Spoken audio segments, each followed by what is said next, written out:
People, Deluded, I'm back again. A quick video, people. I tried to humour myself today. You know, it's Tuesday. You know, it might as well be 9 PM on Sunday because I'm still thinking about the Wolves game. I'm still thinking about Arsenal season. I'm still thinking about the game to come on Sunday, the North London derby. We obviously got a game on Thursday. But I sat here, and while I think you can't blame Arteta for everything, you can't blame the players for everything. You know me, I'm not the biggest fan of Kroenke, to put it nicely. I don't think you can blame him at everything. You know, you can attribute blame and the rest of it.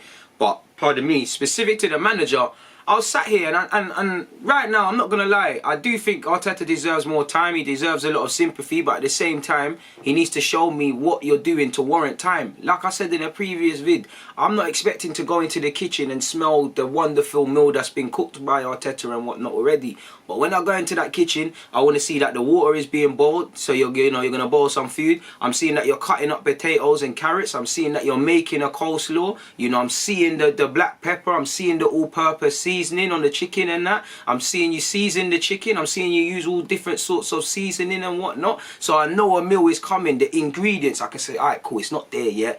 But you say, you know, they've washed the chicken, boom, boom, boom. It's been seasoned the day before. You know, it's been in the fridge marinating. Cool, it's going to go in the oven for whatever. You know, the rice is going to do this. You know, the peas have been patterned.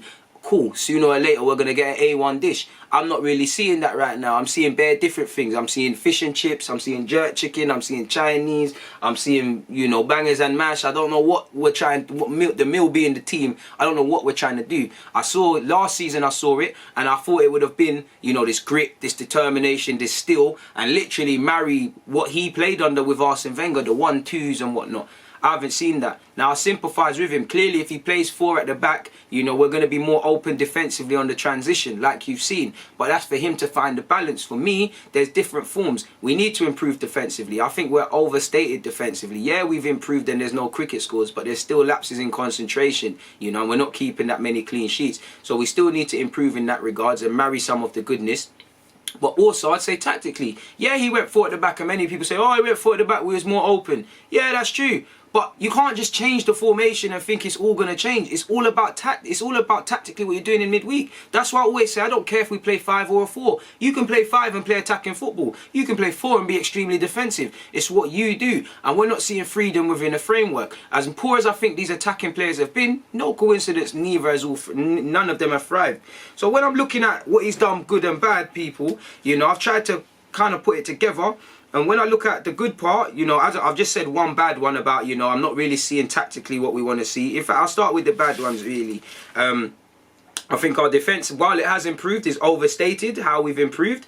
The tactics are a bit baffling. I think prior to the Wolves game, Arteta made 22 changes. I think the early pressing, the early determination, the early closing down that he came with, players have slipped into old habits. That's why you're seeing too many gaps on the transition and in general.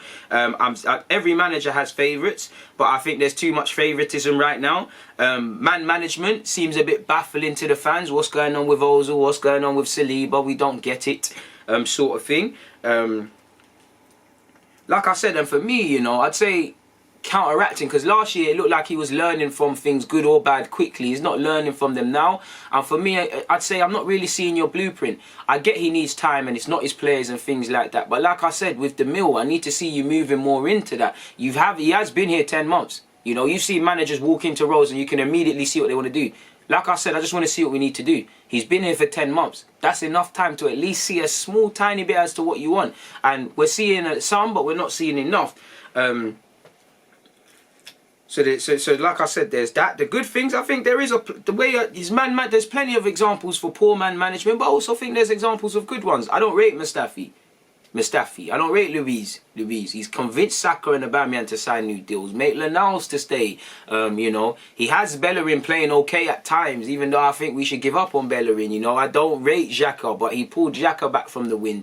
It wasn't looking good for Ceballos. He's found something for him, you know. He's given faith to a couple of the young players as well. So, and he has stuck by some of these players when it hasn't been good. So as much as I don't believe it, you know, that's good man management. There's a bit more spirit, a bit more relief, a bit more determination. I like how even it could go across onto both sides, you know. The young players, I think he is a bit reluctant to use them, but at the same time, I don't think he is. I like his energy. I like his initial tactics. I like the initial principles I was seeing.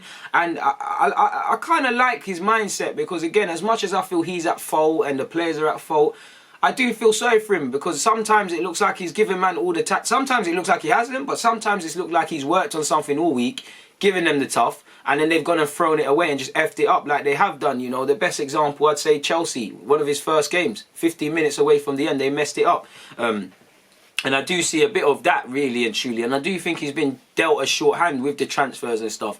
How far does my sympathy extend for that? I'm not sure, because I'm not being funny, you know. You knew the role you was coming into and the lack of funds. You might have been lied to, you might have been sold dreams, but you knew you weren't going to do an Everton thing like Carlo, you know. That's why Carlo went there, you know. He probably wanted to come Arsenal, London, another big club on the CV, the chance to return it. But, you know, once it got down to the nuts and bolts, Allegri, Luis Enrique, Carlo and any other experienced manager, they just said, F it. You know, you're looking at your team and you're not trying to give me significant funds. Why am I going to put my name on the line for you lot? Especially in England, where someone like Carlo, you know, you can only talk highly of him, you know. Remains to be seen how the Everton thing's going to work. But, you know, Chelsea did his thing. So I'm not really seeing that. There's a bit more spirit. I would say as well, concerning is that he hasn't drummed it through. The players have to take responsibility, but the mentality hasn't changed enough. I don't really like some of the answers he gives post-games.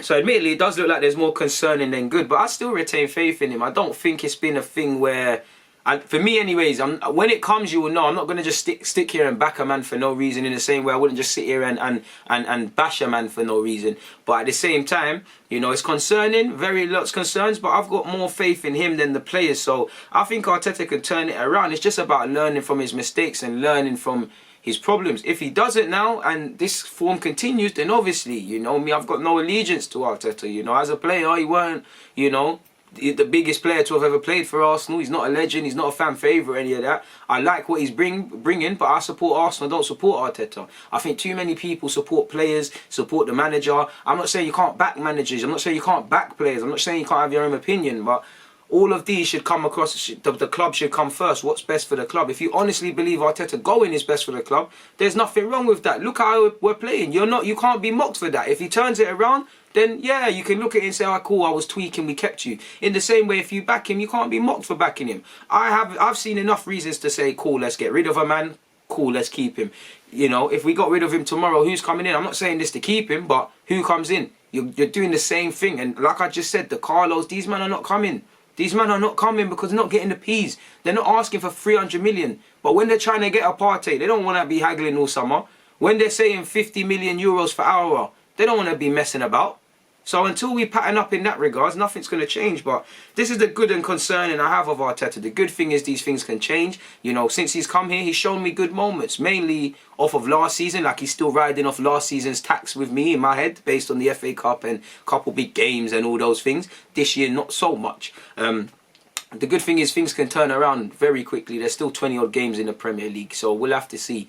On that note though, people, DG, I'm out. Please make sure you like, comment, subscribe. I'd love to hear your opinions. Please make sure you follow me on my socials. Links are in the description. God bless.